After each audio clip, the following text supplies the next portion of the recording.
ഇത് മിസ്റ്റർ രാജുവിന്റെ വീടല്ലേ? രാജുവിന്റെ വീട് മാത്രമല്ല, ഞങ്ങളുടെ എല്ലാവരുടെയും വീടാ. നമ്മളെ വീട്ടിലാരാ? ഞാൻ ഈ വീട്ടിലുള്ള എല്ലാവരുടെയും കാരണോത്തിയ. പേര് കൊച്ചമ്മിണി. പേർഷ്യയിൽ ഗൾഫിലെ ഉദ്യോഗസ്ഥയാ. എന്നാ ഉദ്യോഗസ്ഥ ഈ വീട്ടിലെ ഉത്തരവാദിത്തപ്പെട്ട മറ്റാരെങ്കിലും വിളിച്ചിട്ട് വാ. ഓ, ഇത്. ആരാ അമ്മേ? ആരാ മനസ്സിലായില്ലല്ലോ. ഞാൻ റവന്യൂ ഇൻസ്പെക്ടറാണ്. കളക്ടർ ഓർഡർ അനുസരിച്ച് ഈ നോട്ടീസ് ഇവിടെ ഒട്ടിക്കാൻ വന്നത്. കളക്ടറുടെ വീട്ടിലെ ഉത്സവത്തിന്റെ നോട്ടീസാണ്. കലാപരിപാടികളിൽ നാടകോ ഗാനമേളയോ ഉണ്ടാ? അമ്മേ, അച്ഛാ, അച്ഛ ഒന്ന് വേഗം വാ. കാറി കൂവാതടി, ഞാനിവിടെ ഇരിക്കുന്ന കണ്ടില്ലേ? ഇയാളുടെ അടുത്തൊക്കെ വിഴുങ്ങിക്കളയൊന്നുമില്ലല്ലോ. എന്താടി എന്താ ഇവിടെ പ്രശ്നം? അച്ഛാ, ഇയാളിവിടെ ഏതാണ്ട് നോട്ടീസ് ഒട്ടിക്കാൻ നോട്ടീസാ? എന്ത് നോട്ടീസ്? ഏയ്, നോട്ടീസ് ഒട്ടിക്കാൻ വരട്ടെ. ഇതെന്ത് മര്യാദയാ? നിങ്ങൾ കാര്യം പറഞ്ഞിട്ട് എന്താന്ന് വെച്ച് ചെയ്തോ. ഞാനാ ഈ വീടിന്റെ ഗ്രഹനാഥൻ. ഞാൻ ഡിസ്ട്രിക്ട് കളക്ടറുടെ ഓർഡർ പ്രകാരം ഇവിടെ വന്നതാ. മനസ്സിലായോ? ഇത് നിങ്ങൾ ബലമായി പിടിച്ചെടുത്ത വീടായതുകൊണ്ട് എത്രയും പെട്ടെന്ന് ഇതിന്റെ ഉടമസ്ഥന് വീട് വിട്ടുകൊടുക്കണമെന്നാണ് ഓർഡർ. ഞങ്ങൾ കാശ് കൊടുത്ത് മേടിച്ച വീട് തിരികെ കൊടുക്കണമെന്നോ? ഇതെന്തോ ഓർഡർ? ഇതെന്താ വെള്ളരിക്കപ്പെട്ടണോ? എന്റെ ഡ്യൂട്ടി തടസ്സപ്പെടുത്തരുത്. തടസ്സപ്പെടുത്തിയാൽ എനിക്ക് പോലീസിനെ വിളിക്കേണ്ടി വരും.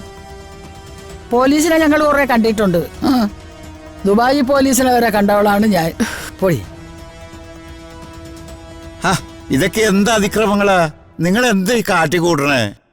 നേരും നെറിവുള്ളവരെ ഇവിടെ ജീവിക്കാൻ സമ്മതിക്കില്ലേ?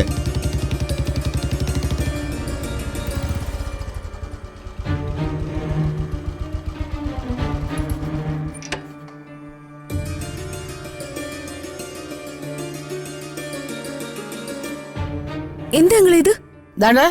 ഇയാള് കളക്ടറുടെ ഗുണാണ്ടറാണ് അത്രേ. ഏതാണ്ട് പാൽപ്പൊടിയുടെ നോട്ടീസും കൊണ്ടുവന്നിരിക്കുന്നു.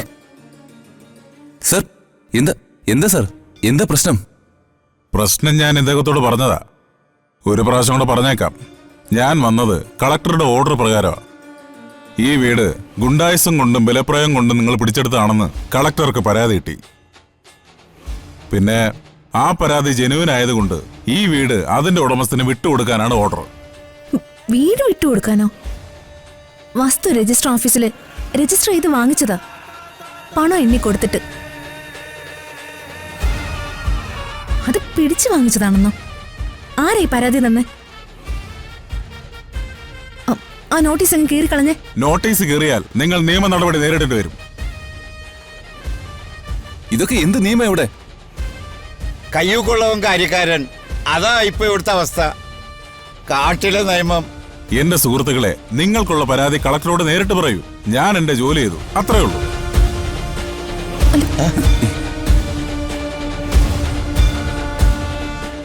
ഫൈറ്റ് തുടരാനാണല്ലോ ഋതു അവരുടെ പ്ലാൻ. അവരത് തുടരട്ടെ രാജു. ഏതായാലും നമ്മൾ തോൽക്കില്ല. നമുക്കിതിപ്പോ തന്നെ അച്ഛനോട് പറയാം. അങ്കിളില്ലാതെ പേടിക്കണ്ട കേട്ടോ. നമ്മൾ കാശ് കൊടുത്ത് വാങ്ങിയ വീടും പറമ്പും നമുക്കുള്ളതാ. രാജുവാ.